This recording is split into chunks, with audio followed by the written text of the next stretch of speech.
Amigos de Pregúntale a Eli, ¿cómo están? Excelente día. Hoy platicaremos sobre un tema bien interesante y que seguramente has escuchado de él, pero vamos a ahondar un poquito más al respecto, que son los fenotipos de obesidad. Pero antes de empezar, saludo a Eli con mucho gusto. Eli, ¿cómo estás? Muy bien, muchas gracias. Es un placer estar aquí contigo y con todo el auditorio. Platícanos, Eli, un poquito sobre en qué consisten estos fenotipos de obesidad y cuál es su clasificación.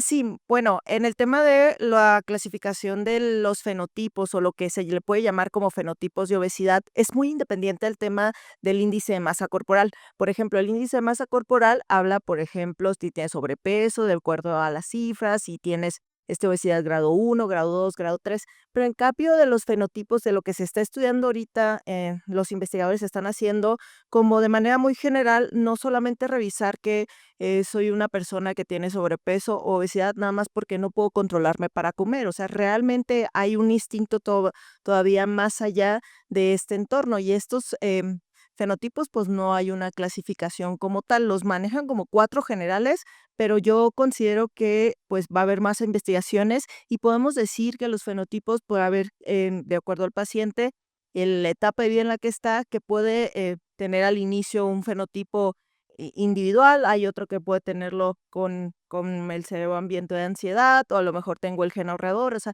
puede haber como muy en general, de acuerdo a tu etapa, y también puedes tener 2 combinaciones como ser humano, ¿no? ¿Existen tratamientos o platícanos un poquito al respecto de este tema? Pues fíjate que, mira, los fenotipos existen, por ejemplo, el tema del gen ahorrador. El gen ahorrador es un tipo de obesidad cuando el paciente, dices: "Bueno, yo quiero ser de esos, personas que están comiendo y gastador, gastar energía", ¿no? Y el gen ahorrador no, es, pues, casi ni como y llegan a la consulta, pero te lo juro que casi no comí nada, ¿no? Y entonces, al momento de que empiezan a tener esta interacción del paciente, empiezas a observar de que todos sus alimentos que ellos tienen, pues empiezan, cada ingesta de alimento, en vez de que se vaya a gastar como energía, lo utilizan, lo reservan y lo reservan. Y entonces el paciente dices, bueno, como este paciente sube de peso y no cena, y entonces, o tiene un consumo muy chiquito de comida y tiene un sobrepeso impresionante. Entonces, tendremos que ver no solamente la cuestión de la composición corporal, sino más bien tenemos que ver más, pues, el porcentaje de grasa, qué sería un escenario para las personas que tienen gen ahorrador. El gen ahorrador, por ejemplo, habla sobre este escenario de pacientes que tienen mucho sobrepeso, mucho porcentaje de grasa, pero casi no tienen músculo. Ese es el de los peores, el peor escenario que hay. O de esos pacientes que también son muy, muy delgados, no hacen entrenamientos de fuerza, nosotros les llamamos como los palitos de grasa, y esas personas tienen también mucha predisposición a la resistencia a la insulina. Entonces dicen, no, porque yo soy delgado y estoy presentando problemas de resistencia o de diabetes, etcétera. Entonces, este entorno que estamos viviendo ahorita de manera ambiental, tenemos que empezar a conocernos, no nomás de que, ¿sabes qué? Tengo sobrepeso, obesidad porque no controlo la comida, sino tenemos que atacar el daño más a profundidad y conocer todos estos factores, ¿no? Está también el cerebro, por ejemplo, hambriento.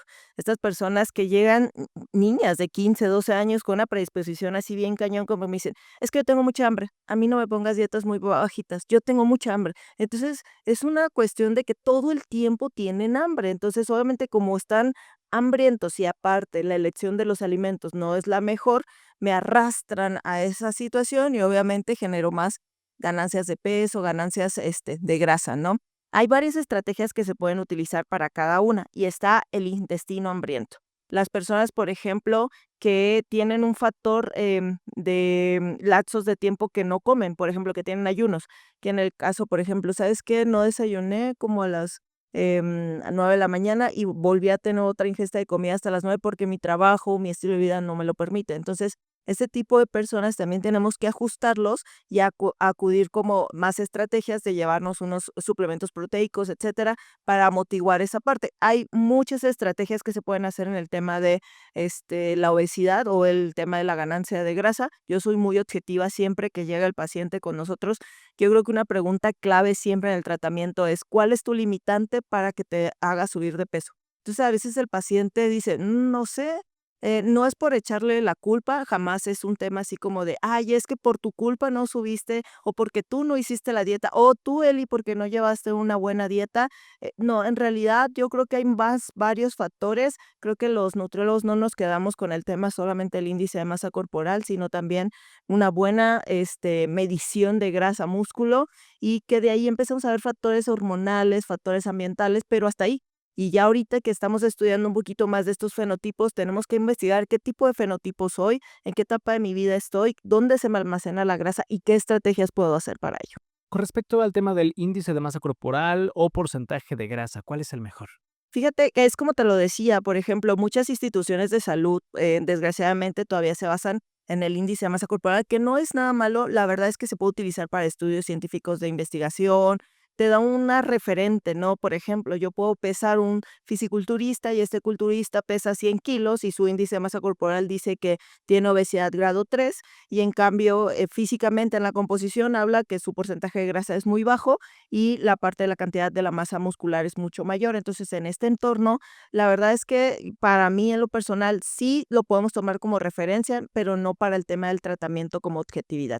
En la cuestión de esta parte del índice de masa corporal es importante también conocer, más allá de una medición que es peso, pecho, estatura, es más allá también saber la plicometría, las circunferencias de cintura, o a lo mejor la bioimpedancia, o una cuestión que te calibre la cuestión de las calorías. También es decir, no, pues yo como persona estoy gastando más calorías de las que normalmente me estoy ingiriendo o viceversa, y entonces ahí me da un parámetro mucho más amplio para decir, ¿qué estoy haciendo yo para ver este cambio totalmente diferente e indagar mucho más sobre este tipo de cosas? Por último, ¿y recomendaciones generales para todas las personas que ya están interesadas en este tema? Fíjate que en el caso, por ejemplo, de la homeostasis, que es el equilibrio entre lo del gen ahorrador que te decía, por ejemplo, esas personas que comen y lo que comen se les almacena o no lo gastan o su cuerpo no los utiliza como fuente de energía, una de las estrategias o recomendaciones sería, por ejemplo, hacer un HIIT.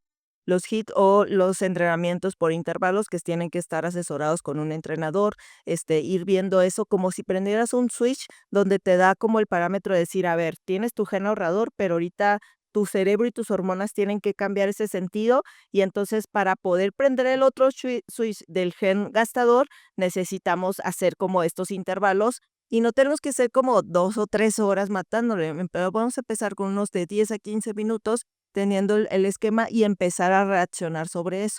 En la cuestión, por ejemplo, del cerebro hambriento, pues, tiene que ver con emociones, ¿no? O sea, todo el tiempo estoy triste, ansioso y quiero comer, comer por ansiedad.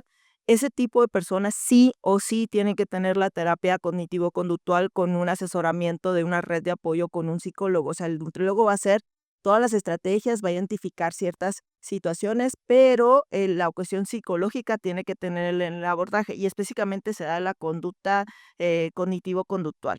Y está, por ejemplo, para el intestino hambriento totalmente, ahí sí tendríamos que aportar un suplemento de, proteína más agua y fibra, que esas son las que te provocan más saciedad. O sea, como todo el tiempo tengo hambre en el intestino hambriento, lo que tengo que hacer es como, por ejemplo, mis guisados o mis, comidas, iniciar, pues, comiendo muchas verduras, mucha fibra, mucha agua, alimentos que tengan muchas más cantidades de agua, ver mucho y con eso empezar a hacer las estrategias, pero antes de que vaya a comer, meter un scoop de proteína para que más o menos yo me sienta un poquito más saciado hasta que llegue la señalización con la fibra y ya pueda sentir, ya me siento satisfecho, ¿no? Pero aquí es un tema de decisión, o sea, si quiero o no quiero hacerlo, si le hago caso o no le hago caso, esas serán como mis recomendaciones más generales. Perfecto, muchísimas gracias y gracias a ti que sigues este contenido. Recuerda las redes sociales para la gente que esté interesada tanto en consultas físicas como online, ¿dónde te encuentran? Sí, mira, estos temas bien interesantes los podemos revisar y